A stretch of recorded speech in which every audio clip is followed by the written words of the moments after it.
Okay, good morning. We're continuing Ribis Kuf Samach Tet with Seif Kaf. Chaf. Now, I'm just going to do a quick recap, the two main points, because it's going to come up again today. I mean, really, that's the theme of this entire one or two simanim. Kuf Samach Tet, Kuf Samach Tet. Again, just a reminder. So a shaliach who's Jewish, he could be the agent, he could be the shaliach for any loan with ribis between a goy and a non-Jew, but he can't have a Jew and non-Jew, but he can't have any integral part of the halva'a, the loan itself.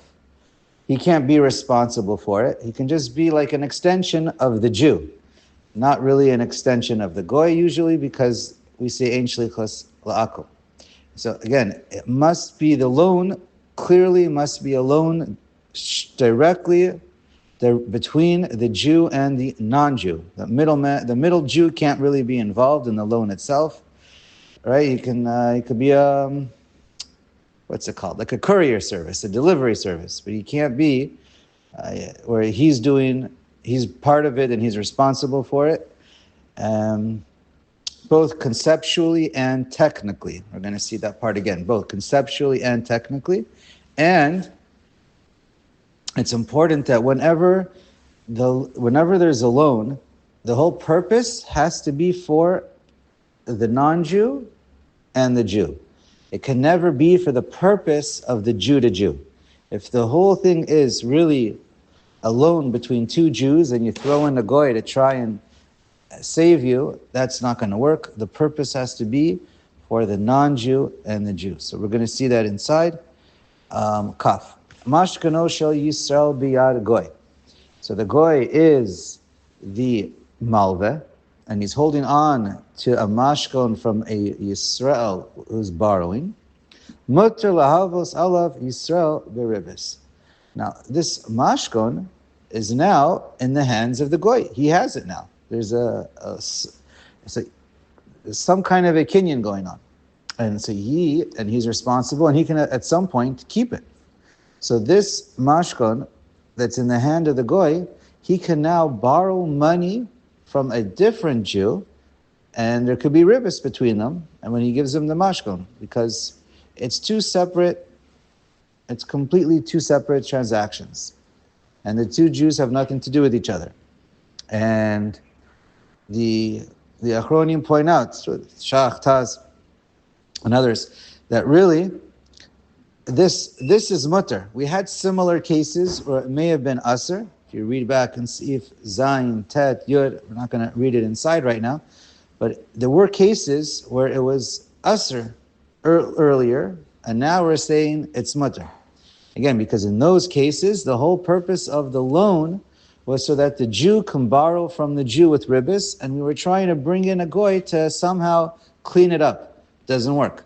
Here, you had a clear loan between a Jew and a non-Jew, and then he continues, the goy continues and makes another loan in either direction, doesn't matter, with a separate Jew, and the two Jews have nothing to do with each other. The fact that the mashkon belonged to a Yisrael doesn't make a difference, because now the mashkon became in the hands of the goy, and this whole second loan was for the purpose of the goy. The goy wanted to borrow the money, or he wanted to. If you can have a case where he wants to make ribis, whatever. The point is, it's for the purpose of this new loan of a goy, for the purpose of the goy. It's not for the purpose of two Jews trying to make ribis between each other. V'yesh osrin. Now, there is an opinion that holds it's aser.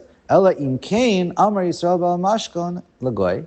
Unless when the first Jew and non-Jew made their loan and handed over the mashkon, at that time he said, Amar Yisrael ba'al mashkon, the first Jew who owned the mashkon and gave it to the lagoy, kanei me'achshav hamashkon im lo etein lecha ad yom ploni. You're not just going to get the mashkon later on when time runs out, but it'll be lemafreya. You're getting the mashkon right now when I'm handing it over to you.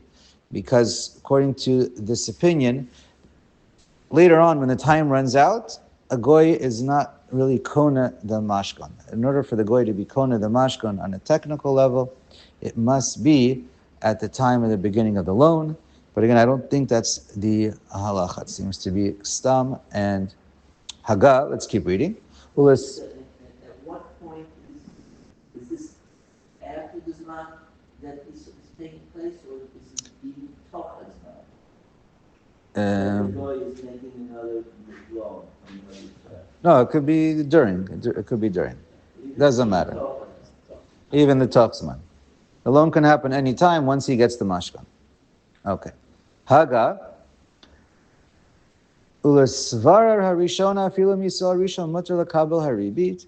And according to the first opinion, right, the stam, whenever we do this, then ribis is mutter to be transferred between the second Jew and the goy. What? Oh, first Jew. Sorry, Shana. Afilu mi Yisrael harishon mutter lakabel haribis. Yeah, they're both allowed to be makabel ribis because the goy is involved in both cases, completely separate. Correct. Okay. V'im yesh lagoy chov al Yisrael. And now if the goy has a chov from a Jew, in other words, again, this is just an example, the goy is a malveh, for example, and the Yisrael owes him money, and so he has this debt that's due to him from this Jew. V'asa yimo shibudim litain lo kol hashana kach v'kach ribit o sheyochal perot tzadeh shelo. And so they have an agreement of how much ribis it's going to be throughout the year, or you can use the fruit. Im ein biyada lo v'lasali kagoy ulahachzir lo ma'otav muter liyisrael acher liknoto mimenu. So, if the one who took this Jewish one who took the loan, he can't just end it at any time, and he wants to get out of it, he's allowed to sell this whole loan to another Jew. Right? This is after the fact. This Jew, another Jew can sell his portion of the deal, his half, to another Jew, and now the Jew, going forward, continues to pay ribis to the goy, because there's really no loan between the Jew to the Jew. It's a loan that's being transferred, and now all the ribis is going directly from the goy to the Jew, or either Jew to the goy.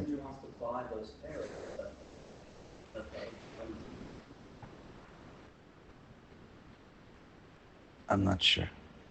Here, let's maybe we'll look at it afterwards. Buy a loan from a guy where the Jew is now paying him, the new Jew, ribis have to do that. You never seen that. All right, let's discuss it afterwards. Okay, v'im yuchal l'salko aser liknoto minagoy, and if you could get rid of him, then it's aser to buy the portion from the goy, and then continue paying ribis to a Jew. All right, so maybe we'll discuss it with you if you want the technical case, if you can figure it out. But the principle, I think, is clear. Okay, let's go on to Kaf Aleph. Kaf Aleph. So you have money,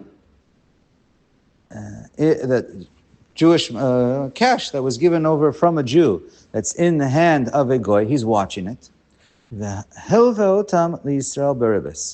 the goy takes this money and he gives over. So he has money, a sack of money in his house, and that belongs to the Jew. So he decides to take this money and lend it out to another Jew with ribis. So again, this money belongs to a Jew. Or did belong to the Jew, and now the goy is renting it out, right, lending it out with ribis. Imayu be'achrayut hagoy muter likach haribis. If the goy takes full responsibility, and it is a completely new transaction between the non-Jew and the second Jew, there's no problem, because he's using the same sack of coins. We don't look at it as Jewish money. Now we look at it as Goyish money. And Now the goy owes the first Jew, and the second Jew owes the goy.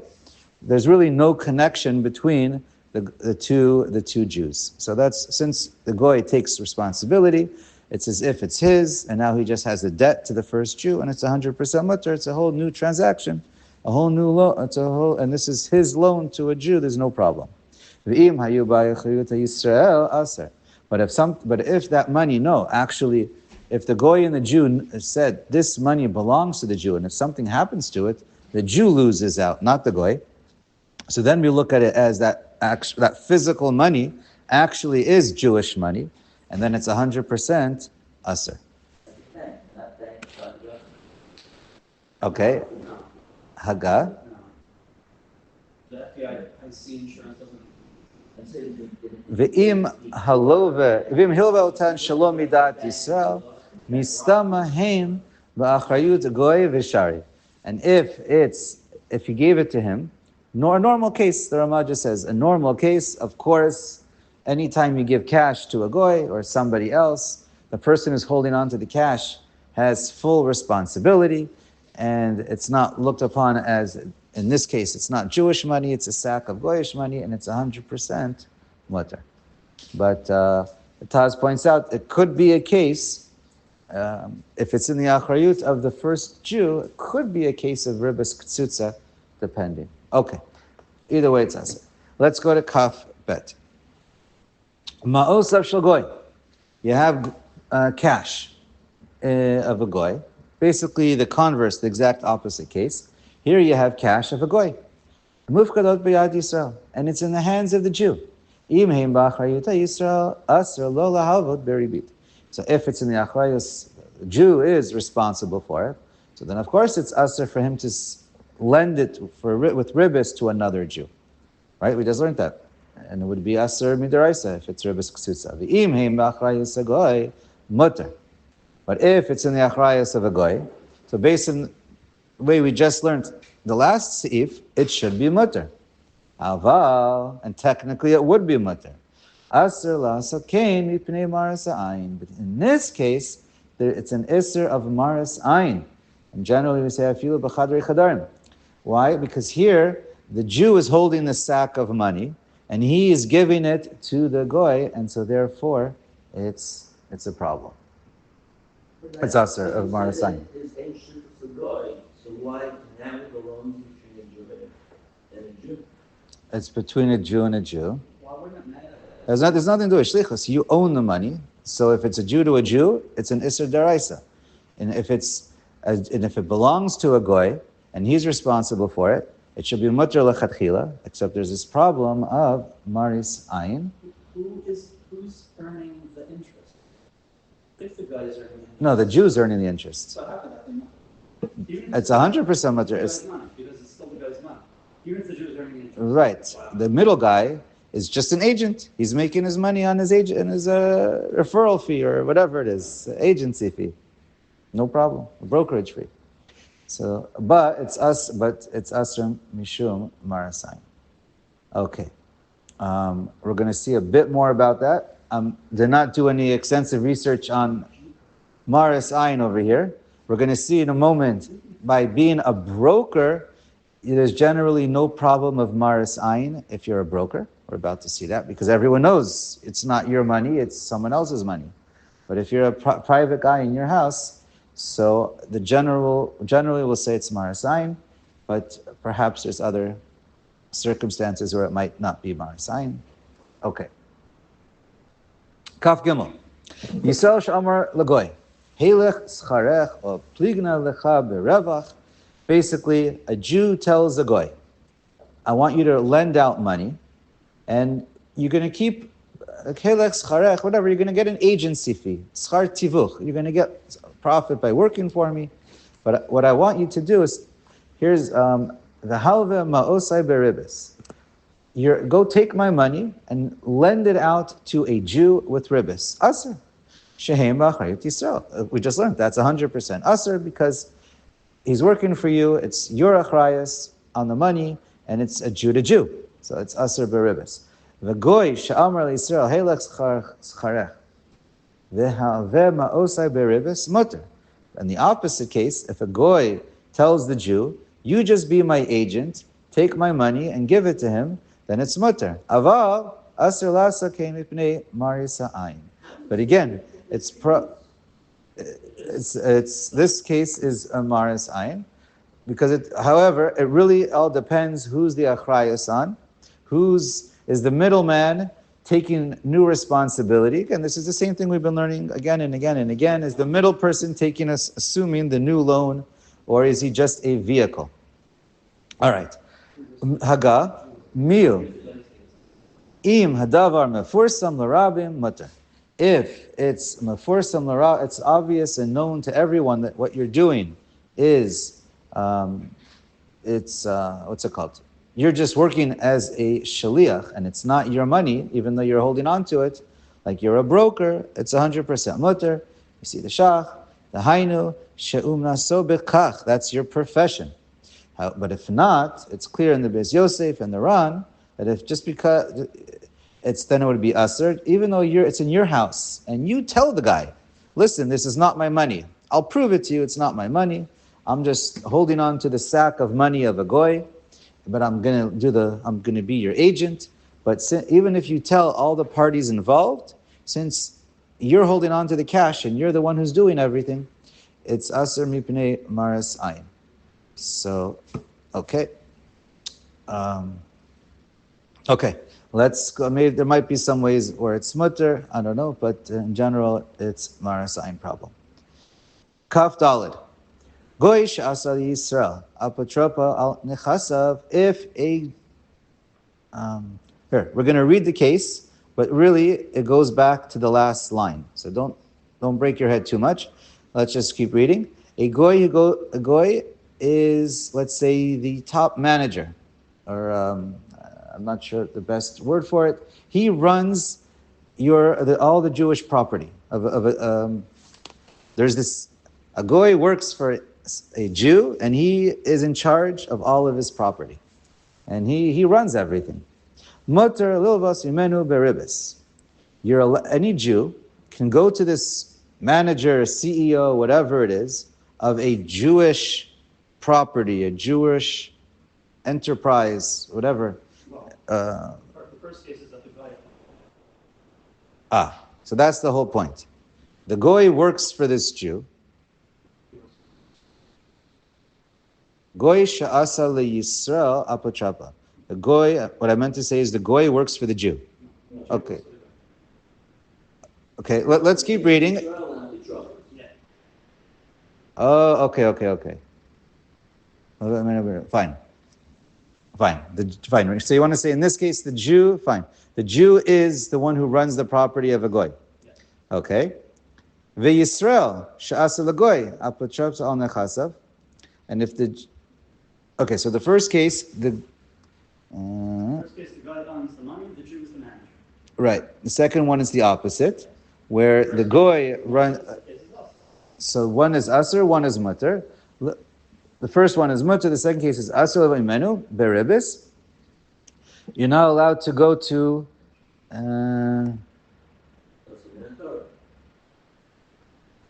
Here, let me read the last line. V'gam ze tali b'misha achrayus alav. Okay, so really it all depends who's the achrayus and whose money it is. If it's from the goy's money, it's mutter. From a Jewish money, it's aser. The question is, stam, who is it? Are we the Taz? Is not saying that there's any maris. Right, there's no maris. Right, and we say mistama. I'll read the words from the Taz. Mistama shegam hamaos shamalve. Who shall goy ve'ein kan mishum maris ayin? Because, so then we're saying normally if you go to the manager to borrow the money, we're saying you're really borrowing the manager's money or really borrowing the owner's money. Fine, that's right. Because the manager we know works for the Jews, so if you're going to the manager, the manager works for the owner. So if you go to the manager, we're always assuming it's from the owner. He's using the owner's money. Okay, fine. Unless you prove who has the achrayas, or you write it down and it's clear. Okay, fine. All right. Anyway, who's on first and who's on second is always difficult for me. Kaf Hey. Okay, now this next halacha is basically just a one-off of new topic of Choshen Mishpat. So let's just go through it.